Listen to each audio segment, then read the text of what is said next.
Hi, today I'd like to do a small little video about the Napoleonic Wars, and it's based around this item that I received as a Christmas present from my children.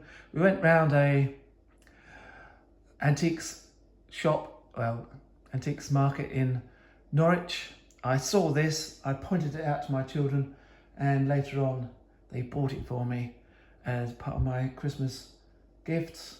Better than socks and aftershave, I think, but I always like a bit of history rather than a bit of clothing or scent. So this one, it's very unique really, I think. North Walsham. Now, North Walsham is in Norfolk, just a few miles out of Norwich. So it hadn't travelled very far.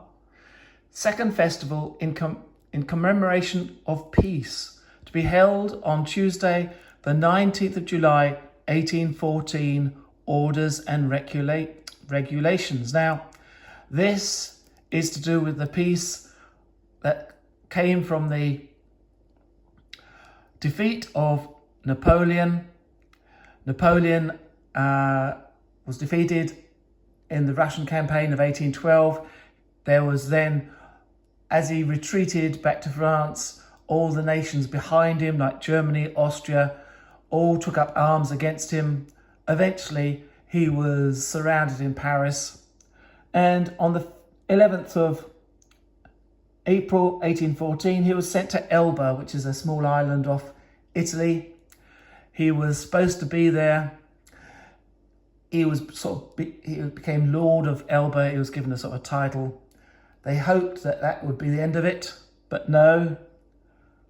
In March 1815, he escapes Elba, returns to France, and as most of you know, there was a big battle again in June 1815, which eventually led to his defeat and his exile to St. Helena.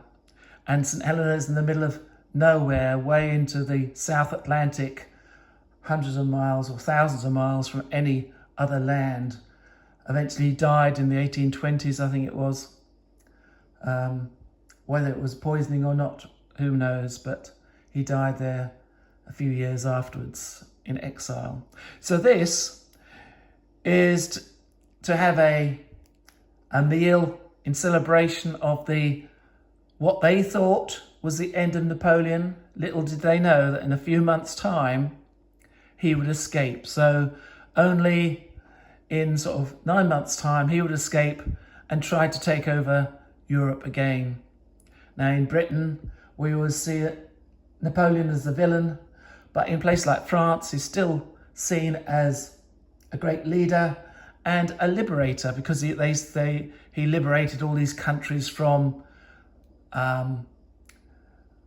backward monarchies, despots, and brought in republicanism, and so gave people a right to vote and take a share in government.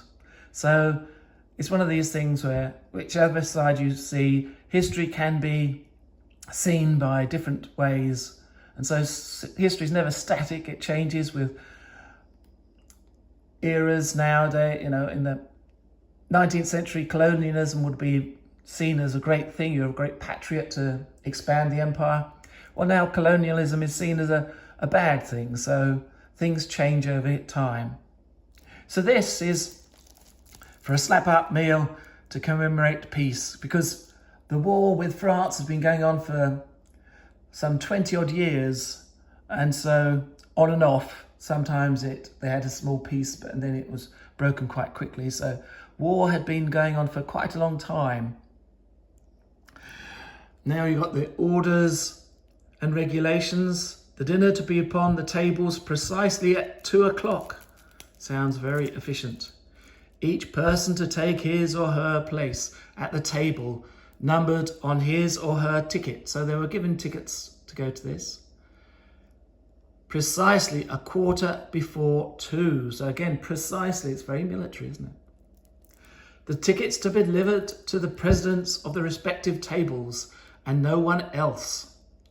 Every person to bring a plate, a knife, a fork and a drinking mug.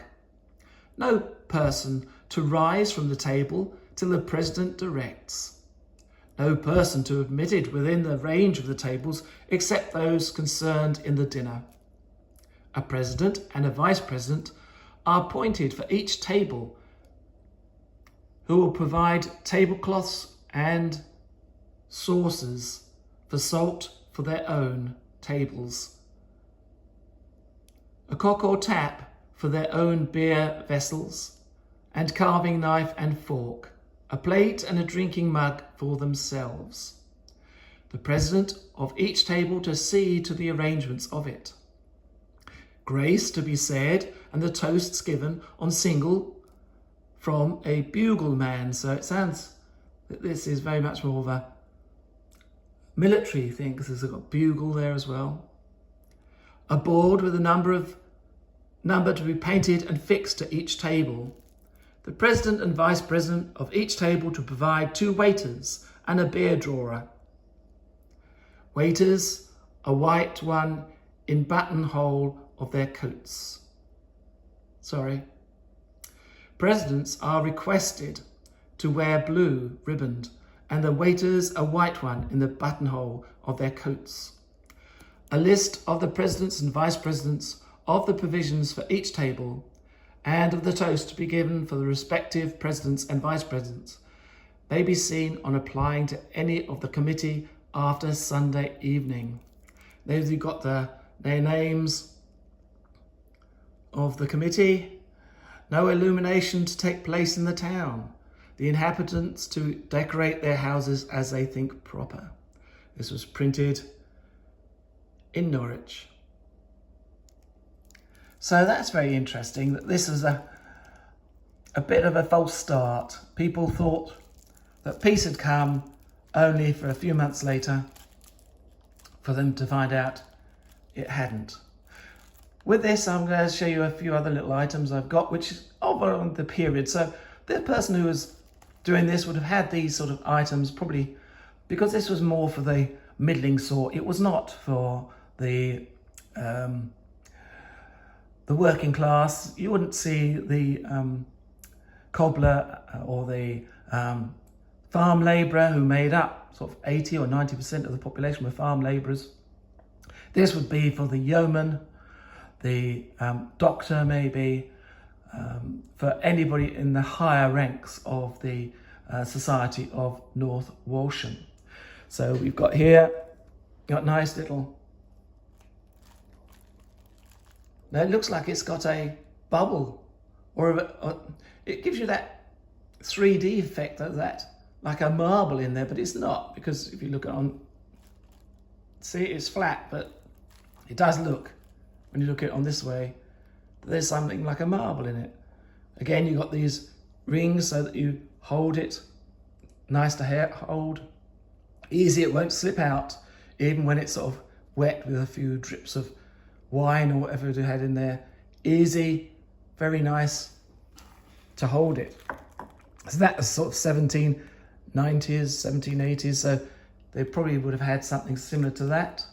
Here we've got some glasses of the period, maybe a bit earlier, 1770s again, but they would have had them. Again, in my earlier video, I told you about how to tell 18th century glass. This is a broken pontil at the bottom. This is where it's been broken off when it was blown. And also that the base tends to be wider than the top.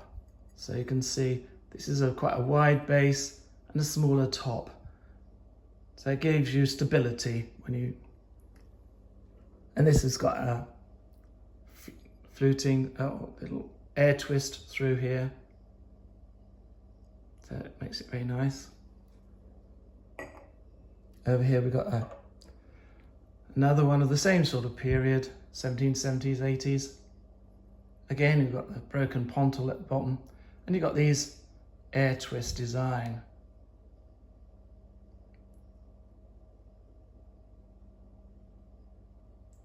So these have been sort of things that they've had on their table.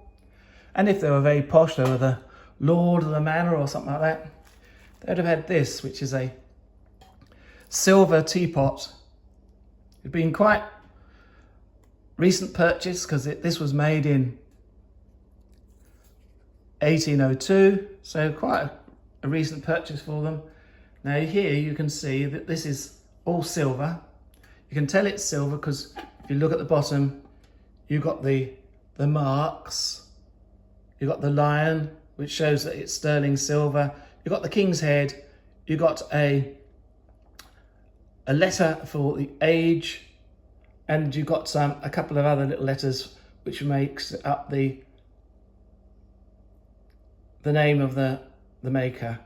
So from this you can tell the age of any British sterling silver item, because they all should have this stamps on them. Now sometimes you get stamps, they look like silver marks, but they're not. Sometimes it says EP for electroplating or something like that, and they're all in those sort of little cubes, so you can get fooled sometimes. And if there is a separate item like this lid, you always have to check that even on the lid, now they have just got the one mark, which is the lion, which means it's still silver, sterling silver. So each item, separate item, had to be hallmarked, especially the main one with all the marks and the subsidiary parts with a lion to show that it is sterling silver. Again, you've got this typical handle for that period, and you've got these two bits of bone that were inserted here and here. Now this is to stop the heat coming from the pot coming to the handle, so you didn't burn yourself when you're picking it up. So these stop the heat transferring to the handle, so you could hold it without fear of scalding. On here you've got a little cartouche, which is a little area where you can put your coat of arms or your name or initials on it. This one's blank, which is quite good for moving on, because sometimes people don't want the initials on there when they buy these things. So it was never initialed, but a nice piece. And again, you can see that this is a plate. Now again, this is of the same sort of period, 1805 maybe, 1810. It looks like it's a Chinese design, but these are actually made in England, but with a Chinese design, because China was seen as the best porcelain maker, and so it gave you the kudos of that sort of thing, though that this was made in Britain. Again, these were all hand painted, not to great quality. You can see some of the things are just blobs. It's not of the finest quality, but it's okay. So that would have been the side plate. And then you have the cup and saucer. Now the saucers are quite, at this period, more like bowls. They did flatten out more into the Victorian period. And they've got no edging to stop the cup from sliding about. So when you had your cup there, it could easily slide about. Again, you've got the same scene, hand painted, looking like it's Chinese, but again, it's just faux Chinese. And you've got the same sort of handle with this little flick up that you've got, a little flick up. So it mirrored those sort of, in those days you could tell the age of cups and saucers and that by the style, especially by the handle. These changed over time. The shape of the cup, that changed over time. The design of the cup. Again, this is the cup. All hand painted. Some of them by this stage were starting to become, these could well be start of transfer painting. You can usually tell where transfer painting, because there's usually a line where the transfer ends. So you push it from here and you go there and it ends here. And so there's sort of a line somewhere that you can tell if it's hand painted. Some things were transferred in black and white and then given to somebody to then put in the colour. So I'm not sure if this is hand painted or, I think it is. But sometimes there's a sort of abrupt line where you can see that the transfer finishes. Another one starts. So that's the sort of items they would have had on there. Their meal that day, having their cup of tea, looking at this and getting ready to go out and have a party for the peace that never was. Thank you very much for watching this, and I'll come back with some more items soon. Please give it a like and subscribe if you haven't. It all helps to the channel. And look at my other videos. They don't age because they're all about things of the past and items that never age. They just go on forever. So even though it might be a year old, it's still relevant to today. Okay, thank you very much. Bye.